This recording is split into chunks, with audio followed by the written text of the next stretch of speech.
Alhamdulillahi wassalatu wassalamu ala rasulillah wa ala alihi wa sahbihi ajmain amma ba'd. Бүгінгі сабағымыз иншалла 6-шы сабақ 40 хадистен. Бұл хадисті оқып баяндап тұр, анан иншалла баштасақ. 6-шы хадис ан Аби Абдуллах Нуман ибн Башир. Аби Абдуллах Нуман ибн Башир деген сахабадан келген риваят қылған хадис радиаллаху анхума қала самияту Расулуллах саллаллаху алейхи вассалам яқул. Пайғамбар саллаллаху алейхи вассаламның мындай деп айтып отқанын ұқтым. Иннал халала байинун.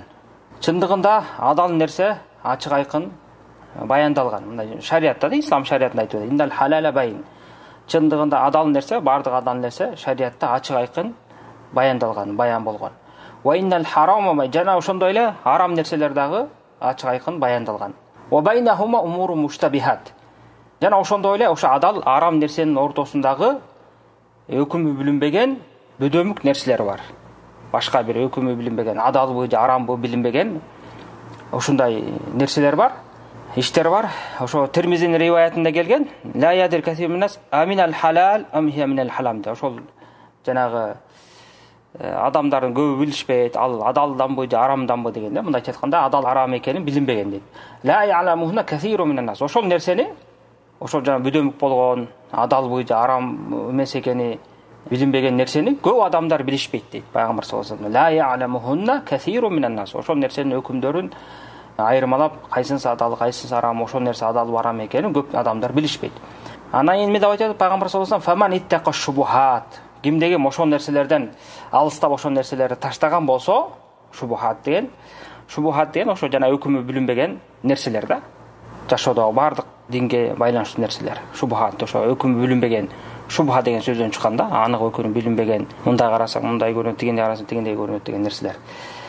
Анан кимдеги мен ушул муштабах болгон шубхат нерселерди таштаган болсо, анткени анын өкүмү билинбейт да, адалбы же арам болбу, ошо таштаган болсо, факат истабра али динихи ва ардихи, анда ал өзүнүн динин, абийирин, намысын сактаптыр дейт пайгамбар саллаллаху алейхи вассалам. Истабра деген ошол бараа деген сөздөн, бараа деген бул таза, ак дегенди билдирет. Талабат бараа дейт да. Демек адам ошол шубхатты таштаган адам өзүнүн дини үчүн жана намысы үчүн, абийири үчүн тазалыкты, актыкты, кемчиликсиздикти талап кылган деген сөз да. Демек ошонун аркасында динин жана абийир намысын сактаган болот. Эгерде ким деген ваман вака фи шубхат, кимде ким ошол шубхатка кирип кеткен болсо, ошону кылган болсо, ошо аралашып кеткен болсо, вака фил харам дейт. Вака фил харам деген мааниси эми ошол арамга жакындайт, ошо арамга түшүп калышы ыктымал деген сөз да. Ошого жетейин деп калды деген сөз. Эмнеге мындай түшүндүрүп атабыз? Анткени кийинки сөзү ошол вака фил харам деген сөздү чечмелеп атат да. Ибн Усайм рахимахулла өзүнүн шархында айткандай, мисалы вака фил харам деген эки ыктымалдуулук бар дейт. Вака деген ошо анык арамга түшүп кетти деген мааниси болушу ыктымал, же болбосо ошо арамга жакындады, мына чөйүн деп калды деген маанини да камтыйт дейт. Бирок кийинки сөз тафсирлеп атат, мындан түшүнсөк болот дейт. Бул жерде ошо арамга жакындап калды деген маани чыгат дейт. Мисалы пайгамбар мисал келтирип атпайбы? Карраи яра хаула ал-хима дейт. Мисалы бир мал кайтаруучу адам дейт да. Бир корголгон айдоо жерге барып малын кайтарган сыяктуу дейт. Хима деген ошо корголгон жерди айтат. Кыргызча мында кыскача корук деп коет да. Бул корук жер экен деп коет. Бирөө тосуп койгон, мал сал кирбесин деп, бул менин жерим деп белгилеп койгон жерде хима дейт. Кыргызча корук дейт. Юшикан ярта афихи дейт. Ошол кимдеги ошо кайсы бир малчы ошо малын ошол коруктун жанына кайтарган болсо малын, ошол малы юшкан ярта афихи дейт. Ошол корукка кирип кетиши ыктымал дейт. Ошо кирип ошол жердин чөбүнө кол салып, чөбүнөн оттоп, чегераны бузуп коюшу ыктымал дейт. Юшкан ярта афихи. Ала ва инна ли кулли маликин хима дейт. Билесиңерби? Чындыгында, расында ар бир падышанын өзүнүн коругу бар. Коруп койгон чегерасы, эл кирбесин, элдин малы кирбесин деген коруп койгон коруктар бар дейт. Ала ва инна хималлах махариму. Билесиңерби, чындыгында Алла Тааланын коругу бул Алла Таала арам кылган нерселер дейт. Демек Алла Таала арам кылган нерселерди ошону коруп койду, ошого жолобогула, буга кирбегиле деп. Бул менин коругум, мындан өткөн адам күнөөкөр болот да. Ушундай арам нерселерди пайгамбар саллаллаху алейхи вассалам аркылуу Алла Таала баяндап, ошон элдер ошого кирбесин деп, ошол нерсени кылбасын деп тыйып койду. Ала ва инна фил жасади мудга. Билесиңерби, чындыгында денеде мудга бир үзүм эт бар дейт. Иля салахат салахал жасаду куллу дейт. Эгерде ошол эт оңолгон болсо, анда бардык дене мүчөлөрү менен бардыгы оңолот. Ва иля фасадат фасадал жасаду. Эгерде ошол бир үзүм эт бузулган болсо анда дене баардык мүчөлөрү менен бузулат. Ала вахия, билесиңерби, ал ошол нерсе бул жүрөк деп пайгамбар саллаллаху алейхи вассалам хадисин бүтүрдү. Мына бул жерде карасаңыздар, бул чоң улуу хадистердин бири. Биз эстесеңиздер, биз баягы биринчи хадис алганда имам Ахмадтын сөзүн келтирдик элек го. Имам Ахмад ушу дин 3 хадистин үстүнөн курулган деп. Мына 3 хадистин бирөөсү ушул хадис да. Жана ошондой эле Абу Давуд жана башка алдымдар кээ бирөөсү айткан, дин ушу 4 хадиске курулган деп. Ошо 4 хадистин бири мына ушул. Бул жерде мына пайгамбар саллаллаху алейхи вассалам эмнени баяндап атат? Бул жерде пайгамбар саллаллаху алейхи вассалам мына динде адал, арам толугу менен баяндалып бүткөн. Жана ошондой эле көп адамдар айырмаланбаган арам экени же адал экени билинбеген ошолор адамдар үчүн да билинбеген кээ бир бүдөмүк нерселер бар деп атат. Анан ошондон кутулуу жолун кантип кутулат? Ким ошо шубухаттан, ошондой бүдөмүк нерселерден, өкүмү анык билинбеген нерселерден алыстаган болсо, демек ал өзүнүн динин абийирин сактады деп мындай чоң эрежени үйрөттү. Жана ошондой эле бул денени башкара турган бир үзүм эт бар, ошол оңолгон болсо баардык нерсе оңолот деп мына адамдын баардык динге байланыштуу өкүм баяндап кетти. Анткени жүрөк адамдын мындайча айтканда борбору да, ошол аркылуу ыймандага келет, ошол ыйман аркылуу дене мүчө менен башка жакшы иштер кылат. Эгерде муну тескериси ошол жүрөк менен да кафырлык болот, кафырлыктан чыккан жаман иштерин бар кылат. Демек ошонун баары тегине жүрөккө кайтып атат. Ошол себептен бул хадистин мааниси өтө чоң болгон. Анан ошондуктан баягы сөзү кыска, мааниси нуска болгон хадистердин катарына кирип отурат. Ошондуктан Навави рахимахулла ушул хадисти мусулмандарга арнап ушул 40 хадис ичине киргизип жазып таштап кетти. Мына бул жерде билингендей хадистин маанисин өткөндөй биз түшүндүк. Демек диндеги нерселердин өкүмдөрү кандай болоорун биз билдик. Эми четинен кээ бир ушуга байланыштуу өкүмдөрдү айта кетсек. Мына бул жерде хадисте айтылды, пайгамбар саллаллаху алейхи вассалам адал нерсе ачык айкын баяндалды деп атат. Адал нерселер көп нерсе, мисалы нике кыюу, тамак ашты же, уктоо, соода сатык кылуу, мына көп эле адал нерселер бар го жашоодо. Ошонун баарына кирет да. Булардын өкүмдөрү ачык айкын баяндалган. Адамдар шектенбейт. Жана ошондой эле арам болгон нерселер бар, ачык айкын баяндалган. Мисалы арак ичүү, киши өлтүрүү, Алла Таалага ширк келтирүү, урулук кылуу деген мунун баары тең жашоодо мына ачык айкын баяндалып кетет. Андан кийин ошонун экөөнүн ортосундагы нерселер бар да. Бул жерде бир жакшы нерсени билип коюш керек. Ошол бүдөмүк нерсе бул шарияттан келген бүдөмүк нерсе эмес. Мындайча айтканда шарият биздин динибизди баягы кээ бир нерселерин баяндабай таштап кетти деген нерсе эмес бул жерде. Биздин динибиз пайгамбар саллаллаху алейхи вассалам ошол динибизди толугу менен жеткир баяндап кеткен. Эч бир өкүмдү калтырган эмес. Динге кайсы нерсе керек болсо ошонун баарын баяндап кеткен. Адалын адалдай, арамын арамдай, адамдардын жашоосуна керек болгон, ибадатына керек болгон баардык нерсени баяндап кеткен. Демек бул жерде жана ушу бүдөмүк, адал, арам экенин билбеген нерсе эмне себептен чыгып атат? Бул демек ошо шарияттын баяндоосуна барып такалбайт. Бул демек адамдардын түшүнүгүнө барып такалат да. Ошо адамдардын талашынан, ошолордун илим деңгээлинен, ошонун түшүнүгүнө жараша ушундай нерселер болот. Муну Ибн Усаймин рахимахулла кыскача баяндап кетиптир, 4 нерсенин негизинде болот депчи. Ибн Раджаб болсо кичине мындай көбүрөөк кылып анан башка жагында камтыптыр да. Ошону Ибн Усаймин рахимахулланын сөзүн айта кетсек, мисалы, ал киши айтып атат, бул ошо шубухат нерселер, жана өкүмү билинбеген нерселер 4 нерсеге кайтат дейт. Биринчиси ошол илимдин аздыгынан дейт. Ошол кайсы бир адамга кайсы нерсе бүдөмүк болсо, илим аздыгынан ошо болушу ыктымал дейт. Илимде жетпегендиги. Же болбосо түшүнүгү аздыгынан. Эми Алла Таала ар кимге түшүнүктү ар кандай билет да, берет да. Ошо түшүнүгү жетпегендиктен. Же болсо үчүнчүсү ошол адамдын ошо илим алайын же түшүнөйүн деп аракет кылбагандыктан, мындайча айтканда өзү кемчилик кылып кетирген күнөөсү аркылуу да. Баягы аракет кылып изденген эмес. Дагы 4-сүнчүсү кошуптур, бул жаман ниет аркылуу дейт. Мисалы кээ бир адамдар билет, ниети жаман. Өзүнүн сөзүн кандай жол менен болсо дагы жалганбы, чынбы иши кылып туура көрсөткүсү келет дейт. Дайыма жеңгиси келет дейт. Туураны билгиси келбейт. Иши кылып меники эле туура болсо да ойлойт. Ошол адамдар эмне? Ниети жамандыгынан туура нерсеге жетпей, чындыкты билбей калышат. Ошондо шубхаттын үстүнөн өтүп кетет деп. Шубхаттын үстүнө жүрүп өчүп кетишет дейт. Мына ушундай себептер менен. Андан кийин Ибн Раджаб дагы баяндаптыр, мисалы мындай деп айтыптыр да. Бул кишинин да баяндоосу жакшы экен. Бул нерселерди мисалы шубхат шарияттын өкүмү жалпысынан мындай болот дептир. Бардык адамдар биле турган өкүмдөр бар дейт. Анткени исламдагы зарыл болгон өкүмдөр эч кимге жашыруун болбойт. Бир гана исламга жан кирип же исламдан алыс болгон кабар жетпей калган киши билбей калбаса, калгандары баардыгы билет дейт. Экинчи бир бөлүгү дейт, муну аалымдар биле турган, жалпы аалымдар, илим алып, илим талап кылгандар биле турган өкүмдөр бар дейт. Муну баары билишет дейт. Үчүнчүсү дейт, ошо аалымдардын өзүнүн арасындагы талаш болгон маселелер бар дейт. Ошо аалымдар арасында талаш болгон эмне себептен?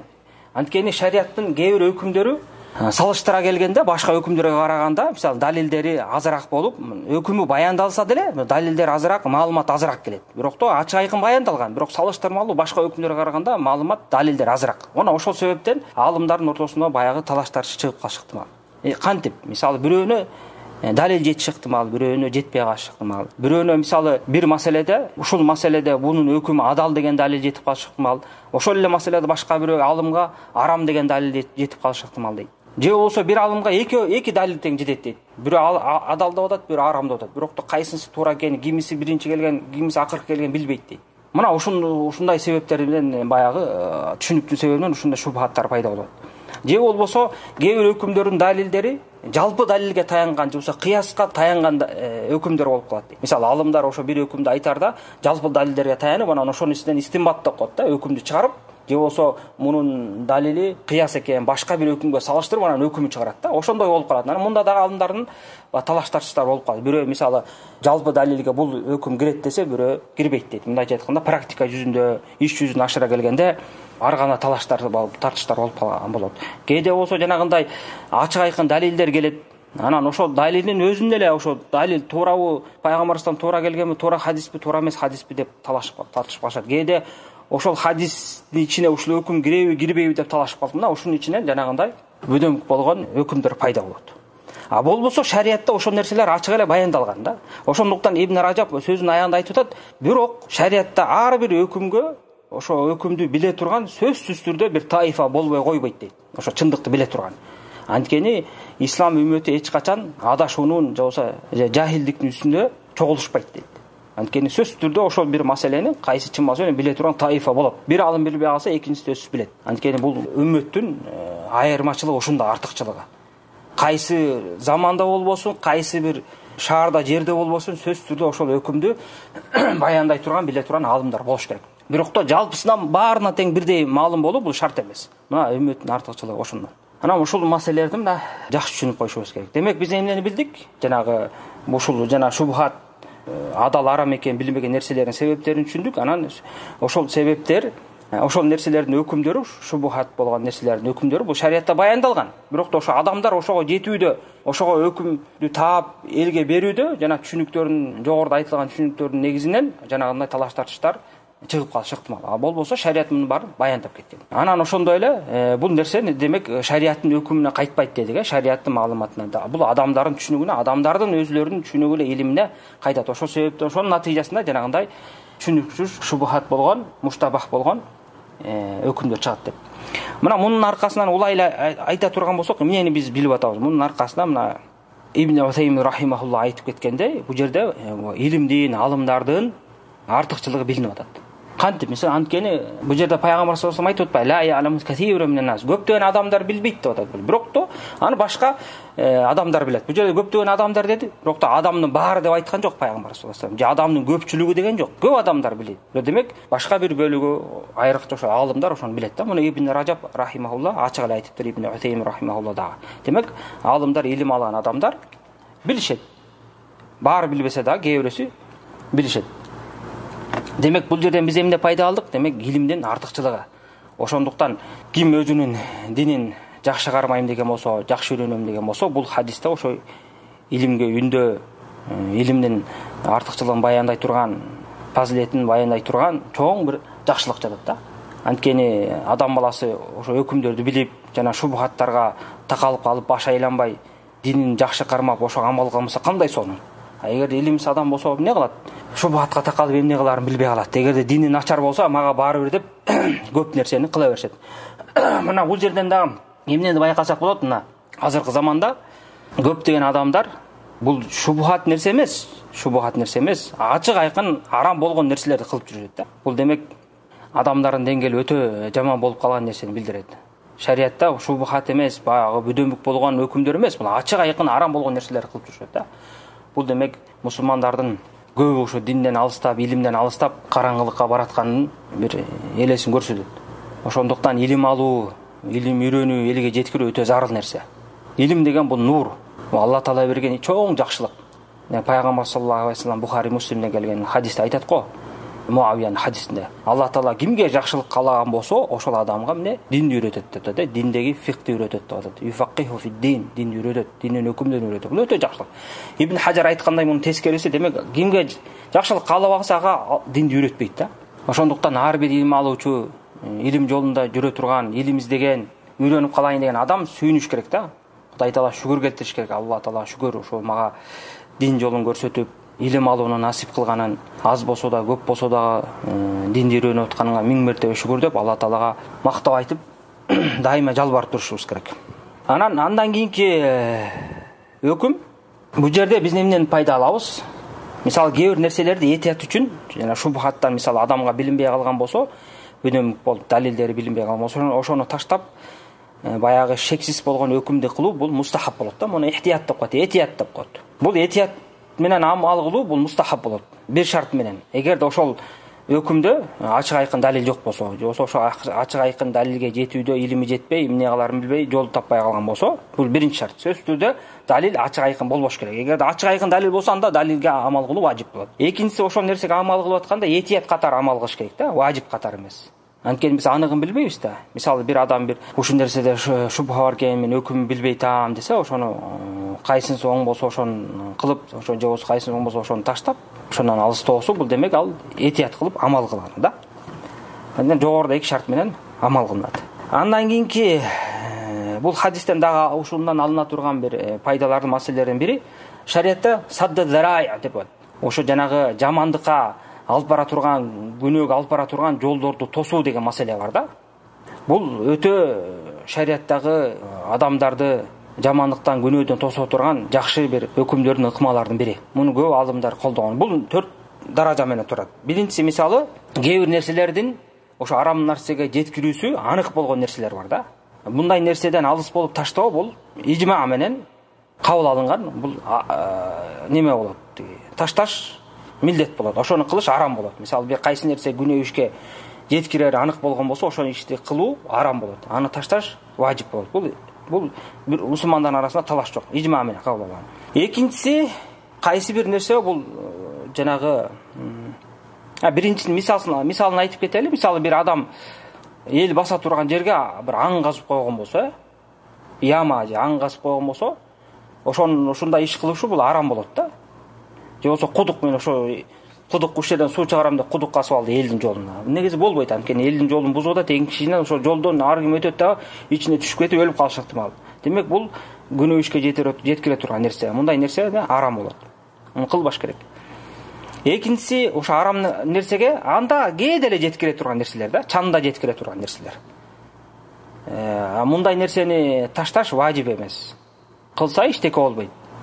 Мисалы, жүзүм, жалпы элге жүзүм сатуу да. Эмнеге жүзүм деп мисал келтирип атат? Алымдар да ошондой мисал келтиришкен. Анткени ошо арабтардын убагында, мурунку илгерки мусулман убагында жүзүмдөн жана арак шарапты ошо жүзүмдөн чыккан да. Ошондон алышкан көбү. Ошондуктан жүзүмдү мисал келтирип калышкан. Эми ошону жалпы элге жүзүм сатса болобу депчи. Маселеде ооба, жалпы элге жүзүм сатса болот. Анткени жалпы эл көбүнчө ал жүзүмдү жейт. Анда санда чанда бир адамдар эле ошо жүзүмдү эмне арак кылып чыгарып ошону ичип же колдонушат. Кудай Таалам сактасын. Же болбосо, мисалы, кээ бир мамлекеттерде, жана эсрин мамлекетинде, Грузияда болуш керек, мен билишимче, атайын ошо вино чыгаралы деп гектарлап жүзүмдөрдү айдашкан да. Эгерде ошондой анык болуп атайын ошо заводко эгип аткан болсо, анда бул арам нерсе да. Анткени арамга ачык айкын жеткирип атат да. Биздин мисал болсо, бул жанагы жалпы элге тиешелүү. Жалпы элдин баары көбүнчөсү муну жөн эле жешет. Кээ бирөөсү эле баягы анда санда колдонуп койсо, демек бул нерсеге каралбайт. Бул нерсе ушул себептен жүзүм сатуу арам деп эсептелбейт. Жүзүм сатуу адал болот. Үчүнчү даражасы бул көбүнчө күнөө ишке жеткирет. Көп убакытта, көп учурда күнөө ишке жеткире турган болсо, бул дагы тыюу салынат. Муну дагы ташташ керек. Таштоо важип болот, андан алыстоо важип болот, аны кылыш арам болот. Бул 4 мазхабтан ою ушундай. Эми бул мисалы практика жүзүндө ошол ар бир өкүмгө карап өкүм чыгарбаса, эми бул адам илимине ошол бир иштин кесип ээсине, адисине жараша болот да. Ошолор баяндап берсе, анан бул нерсе көп жеткиреби, жеткирбейби деп ошолор кайрылып билишибиз керек. Анан 4-чү даражасы, 3-чүсү бүттү. 4-чү даражасы бул арам ишке көп жеткирет. Көбүнчө жеткирбейт, көп учурда эмес, көп жеткирет да. Мында көбүнчө менен көп учурда менен көптүн айырмасы бар да. Көп деген мисалы мында карасаң жеткирип атат, бирок көп учурда эмес. Бул ушул учурда кандай кылыш керек деген алымдардын арасында талаш бар да. Кээ бирөөсү муну ташташ керек дейт, кээ бирөөсү кылса болот деп айтат. Валлаху алам. Мына ушул жана садда дарай деп коет, ошо алымда арамга жеткирүү жолдорун тосуунун эрежелери кыскача ушундай. Мына да хадистен дагы бир ала турган пайданы байкап кеткен болсок, бул жерде пайгамбар саллаллаху алейхи вассалам мисал келтирип элдерге үйрөтүп атат, Мисалы ошо шубхатка кирип кеткен адам арамга жакындайт, жанагы малын коруктун жанына жегине кайтарган малчы сыяктуу деп пайгамбар мисал келтирген. Демек адамга түшүнүктүү болуш үчүн элге илим үйрөткөндө дагы ошо мисал келтирүү, мисал аркылуу үйрөтүү бул пайгамбар саллаллаху алейхи вассаламдын таалимдеринин бир ыкмасы, бул жакшы ыкмалардын бири. Анткени мисал кылганда адам баласы тезирээк түшүнөт, ошол айтылып аткан маселени элестетүүсү дагы тез болот, ошонун аркасында түшүнүгү дагы тез болот. Андан кийинки маселе мына пайгамбар саллаллаху алейхи вассалам ошол далилди келтирип туруп, хадисти айткандан кийин, жанагы мисалды келтиргенден кийин эмне деп айтты? Билесиңерби, адамдын денесинде бир үзү мет бар деп атат, Ошол оңолгон болсо, баардык дене оңолот, эгерде ал бузулган болсо, баардык дене бузулат деп атат, Ана бул жерде айтып атпаймынбы? Ала ва инна фил жасад мудга иза салахат салахал жасаду куллу деп. Анан бул жерде мына салахат деп турат, Анан ва иза фасадат фасадал куллу. Ошо салахат фасадат деген сөз бул немелер да, этиштер, өткөн чак этиштер. Анан муну арабча билгендерге пайда катары айта кетели. Мына салаха деген феил бул этиш да. Муну салаха жолсо салаха деп да айтса болот эки түрдүү. Ошондой эле фасадат дегенде да фасада, фасуда деп эки түрдүү айтса болот. Экөө тең боло берет. Кээ бир алымдар айтыптыр, ошо салахат дегени бул мындай көбүнчө белгилүүсү ушул деп айтышыптыр да. Валлаху алам. Андан кийин пайгамбар саллаллаху алейхи вассалам айтты, мына ошо жүрөк денедеги эң негизги нерсе. Ошо жүрөк оңолсо, бул дене мүчөсүнүн башкалары баардыгы оңолот деп айтыптыр. Албетте мына пайгамбар саллаллаху алейхи вассалам бул хадисте жүрөктүн ордун баса белгилеп, ошонун маанилүүлүгүн бышыктап кетти. Анткени адам баласы мына ой жүгүртүүсү дагы, акыл жүгүртүүсү дагы, иман келтирүүсү бүт ушу жүрөккө байланат. Жүрөк таза болсо, ошол аркылуу баардык нерсе оңолот. Мына Алла Таала Куранда ачык айтып атпайбы? Яума ла янфау малу ва ла банун илля ман аталлаха би калбин салим деп. Кыямат күнү ошо адамдарга мал мүлкү, бала чакасы жардам бербейт деп атат ошо. Бир гана ким Алла Таалага салим жүрөк менен келсе, салим деген саламат жүрөк менен келсе деп атат. Мындай айтканда оң, түз жүрөк менен келсе деп атат, таза жүрөк менен келсе деп атат. Ушунун тафсирлеринде эмне деп келген? Салафтардын таза жүрөк деген эмне? Ошол шектен жана ширктен таза болгон жүрөк. Шектен эч бир шариатта келген нерсе шектенбейт. Алла Тааланын бар экенине, баардык шариаттын өкүмдөрү шектенбейт. Жана ошол эле убакта ширктен таза болгон жүрөктү айтат. Мына демек ошондой адам кыямат күнүнө Алла Тааланын алдында барган болсо, мына ошол адам жакшылыкка жетет.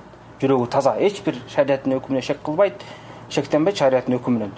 Жана ошо эле ширктен таза, алыс болгон жүрөк. Демек бул элестетип көрүңүздөр, кандай таза жүрөк, кандай жакшы. Мына ушундай жүрөк менен келген адам Алла Тааланын алдында баардык балелерден, апаттардан кутулат. Мына ошол себептен пайгамбар саллаллаху алейхи вассалам бул хадисте эмне баса белгилеп айтып кетти. Эгерде жүрөк оңолгон болсо, баардык дене оңолот деп атат. Жана ошондой эле билебиз, пайгамбар саллаллаху алейхи вассаламдын бир такай айтып жүргөн, көп айтып жүргөн дуасы бар да. Бул хадис Бухари жана башка хадистерде келет, Анас ибн Малик хадисинде. Ошол Анас ибн Маликтин сахаба айтып атат, пайгамбар саллаллаху алейхи вассалам ушул дуаны көп айтчу эле дейт да. Ал дуа мындайча дуа да. Я мукаллибал кулуб, саббит калби ала диник. О, жүрөктөрдү алмаштыруучу зат Алла Таала кайрылып атат да. Менин жүрөгүмдү диниңе бекем кыл деп атат. Диниңден чыгарбай, диниңе бекем кыл деп атат. Ошондо Анас ибн Малик сурап атат да, о Алланын элчиси, биз сизге иман келтирдик. Сиз алып келген нерсеге да иман келтирдик. Ана биз үчүн сиз коркосузбу депчи. Мындайча айтканда, динден кайтып кетет экен, же ошо жүрөгүнөн бузуучу нерселер кирип кетет деп коркосузбу дегенде пайгамбар ооба деп жооп берди. Анан эмне деп айтты? Ооба деп жооп берди. Иннал кулуба байна усбайни мин асаби алла дейт. Анткени жүрөк деп атат, жүрөктөр деп атат. Алла Тааланын манжаларынан болгон эки манжасынын ортосунда юкаллибуха кайфа яша дейт. Алла Таала өзү каалагандай аларды алмаштырып, өзгөртүп коюш ыктымал деп атат. Демек, Бул адамдын баласы кимде? Алла Тааланын колунда. Адам баласынын жүрөгү Алла Тааланын колунда. Эч ким өзүнө кепилдик бере албайт. Мен ушу такай эле туура жолдо жүрө берем, адашпайм деп. Алла Таала кааласа адаштырып койушу ыктымал. Ошондуктан адам баласы дайыма бекемдик сураш керек, жалдырап Кудай Тааладан. Алла Таала жүрөгүмдү тазарт деп ошо пайгамбар саллаллаху алейхи вассалам дубасын айтып, диниге бекем кыл менин жүрөгүмдү. Дининен чыгарба, адаштырба, таухидке, сүннөткө бекем кыл, ширктен алыс кыл деп дуа кылып жалдырап турушубуз керек. Анткени адам баласы алсыз, Алла Таала мээрим, ырайым кылбаса, адам баласы өзүнүн менен өзүнө кала турган болсо, Алла Таала эгерде ошол адамды өзүнө тапшырып койгон болсо, болду, ал секундка жетпей адашат. Ошондуктан мына көрдүңүздөрбү, жүрөктүн орду өтө чоң. Ошол себептен ар бир адам өзүнүн жүрөгүнө көңүл буруш керек. Жүрөктү оңдош керек. Жүрөккө маани бериш керек. Кудай Тааланы дуа кылыш керек жалдырап. Жүрөгүмдү оңдо деп, бекемде деп, тазарт, шек күмөндү чыгар, көрө албастыкты, кек сактоону, ширкти, рияны, мактанычты ушуну жүрөгүмөн чыгар деп Алла Таалага такай жалдырап турушубуз керек. Эч ким кепилдик бере албайт. Кандай такыба адам болсо да Алла Таалага муктаж, жалдырап күн сайын сурагынга. Ошондуктан баягы салафы солихтер, андан мурунда сахабалар, пайгамбар саллаллаху алейхи вассалам ошо жүрөккө катуу маани беришкен да. Жүрөктү оңдогонго. Анан ошо кээ бир салафтар айтып кетиптир, ошо жүрөктү оңдой турган 5 нерсе бар депчи. Бул Абу Нуаймдин китебинде келген экен. Хилятул Аулия деген китебинде. Ошо 5 нерсе төмөнкүлөр. Биринчиси мына кыраатул Куран би тадаббур дейт. Куранды ой жүгүртүү менен окуу дейт. Ошо адам баласы Куранды окуп, ошо маанилерин ой жүгүртүп, ошо Алла Таала эмне деп айтып атат, эмне өкүмдөр бизге баяндап атат, кандай буйруктарды берип атат, кандай нерселерден тыйып атат деп ой жүгүртүп, ошого амал кылайын, ошо маанисин түшүнөйүн деп окууну тадаббур дейт да. Мына ушундай кылып окуу бул адам баласынын жүрөгүн оңдойт дейт. Бул бири. Экинчиси халаул батн дейт. Ошо курсакты жана тойгондон сактоо, ашыкча тамак жеп, тойо жеп алуудан сактануу. Мына бул дагы жүрөктүн оңолуусуна чоң өбөлгө түшөт.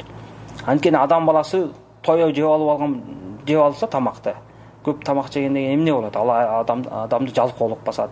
Жалкоолук болгондон кийин ошо ибадатына жалкоолана баштайт. Анан ибадатын акырындап таштап алсырай баштайт, жана жүрөгү карарып, ыйманы алсырай баштайт. Ошондуктан бул ачка жүрүүнүн пайдасы ушунда. Ачка жүрөт десе эле баягы өлүп калганча же кулап калганча эмес. Адам баласы туруп басып өзүн алып жүргөндөй, бирок да жарагантып ашыкча жеп, тоюп жеп албаш керек. Үчүнчүсү жүрөктү оңдой турган нерсе кыямул лейл дейт. Бул ошо түндө туруп түнкү намаздарын, нафил намаздарын окуу. Бул дагы мына адам баласынын жүрөгүн оңдойт, жүрөгүн жибетет.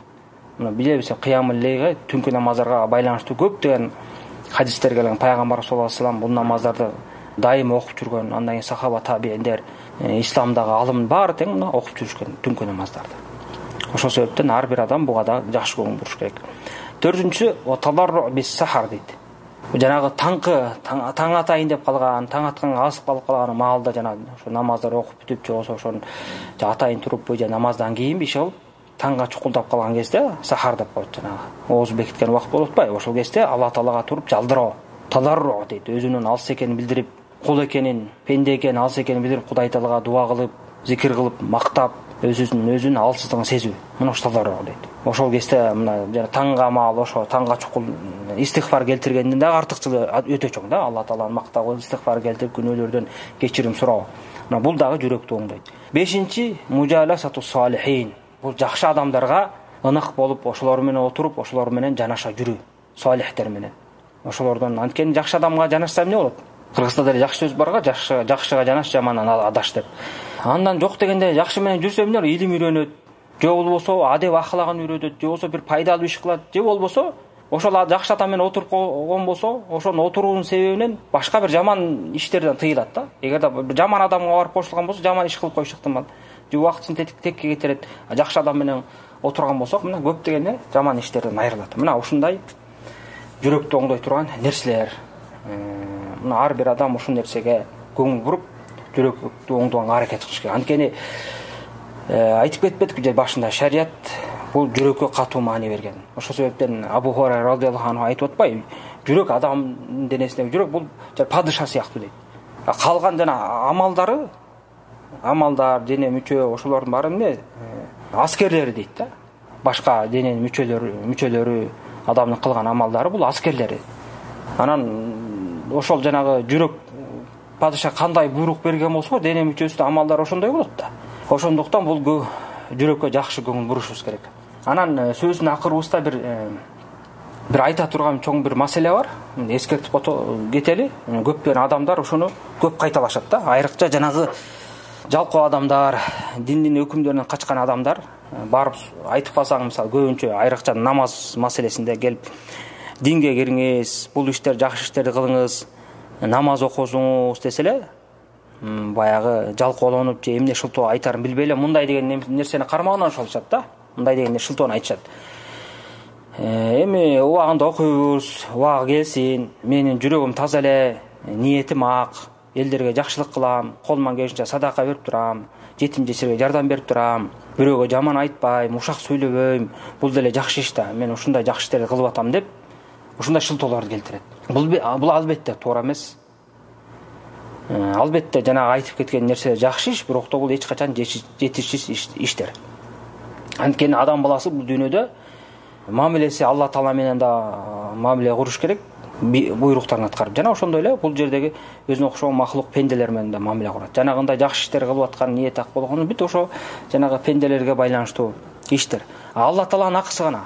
Алла Таала буйрук кылды, намаз окуду деди, таухидти карма деди, зекет бер деди, роза карма деди, ажылыкка бар. Бул деген Алла Тааланын акысы. Алла Тааланын акысы эң биринчи орунда турат. Муну аткарбаган адам эч качан жакшылыкка жетпейт. Балким бул дүйнөдө кээ бир жакшы иштерди кылып жана садака ушундай кылып койсо, бул дүйнөдө бир ошол себептен бул дүйнөнүн кээ бир жакшылыктарын көрүп калышы ыктымал. Мисалы кафырлардай болуп, Алла Таала ошо кафырларга кээ бир бул дүйнөдө жакшылык кылган себебинен бул дүйнөдө кээ бир жакшылыктарды берип коет да. Бирок да кыямат күнүндө алар эч качан пайда бербейт жакшы иштери. Анткени алардын кылган иштеринин баары жана сапырылган чаң сыяктуу сапырылып жок болот. Ошондуктан адам баласы эмне кылыш керек? Сөзсүз түрдө Алла Тааланын акысын бериш керек. Намаз окуп, ислам дининин түркүктөрүн тургузуп, баардык кандай буйруктар келген болсо ошонун баарын аткарыш керек. Бул биринчиден. Экинчиден, жанагы адамдардын мен жүрөгүм таза деген адамдардын эми Алла билет, ошо көбүнүн ошо жүрөгү деле таза эмес да. Эгерде жүрөгү таза болгон болсо, мына хадис ачыкта пайгамбар хадиси ачык айтып атпайбы? Ошо денеде бир жүрөк эт бар деп атат, үзүм эт, ошо жүрөк деп атат. Ошол оңолсо, дене мүчөсү баары оңолот деп атпайбы? Аны оңолот эле да ошол адам жүрөгү таза болсо, башка дене мүчөсү менен жакшы иштерди кылат эле, намаз окуйт эле, зекет берет эле, орозо кармайт эле, арамдан алыс болот эле, башка иштерден. Анан оңолот эле да. Демек ошондой адамдардын айтып аткан сөзүндө чоң кемчилик бар.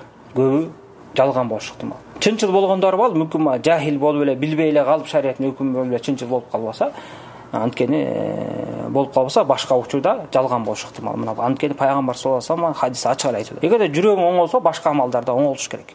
Ошондуктан ошондой адамдарга жакшылап түшүндүрүп даават кылышыбыз керек. Мына көптөгөн адамдар убактысын ушинтип өзлөрү алдап эле өткөрүп ийишет. Качан намаз окуйсуң десе, элдерде ушундай бир жаман адат бар эле да, мурун билбейм, азыр деле барбы. Ушинтип сурасаң эле, пенсияга чыкканда дей берет. Пенсияга чыгарын ким билет, Кудай билет. Качан чыгат? Ошону чыгабыз деп жүрүп, канча адамдар бул дүйнөнүн өтүп кетишти. Саждаларын жерге койбой, Кудай Таалага сыйынбай. Анан ушундай шылтоо шайтан бул адамдарга чоң далил кылып көрсөтүп койгон, дагы эле ушинтип айтып жүргөндөр болушу толук ыктымал. Өзлөрүн алдап жүрүшүп, бул дүйнөдөн өтүп кетишет. Жакшылык кылышпай. Убагында кылабыз, шашпай. Дагы кээ биреси бар, мисалы, мен баягы балдарым жаш болуп атат, той торопо өткөрүп алайын, андан кийин анан ушинтейин, же болсо турак жай куруп алайын, байлык топтоп алайын, анан кенен чонон анан Кудай Таалага сыйынам деп ушундай шайтандын азгырына жеткиленип калышкан да. Мына ушунун баары тең эмне? Өздөрүн алдап жүрүшөт. Алла Таала биздин ибадатыбызга эч бирибиздин ибадатына муктаж эмес. Биз өзүбүз үчүн, өзүбүздүн кызыкчылыгыбыз үчүн кылышыбыз керек.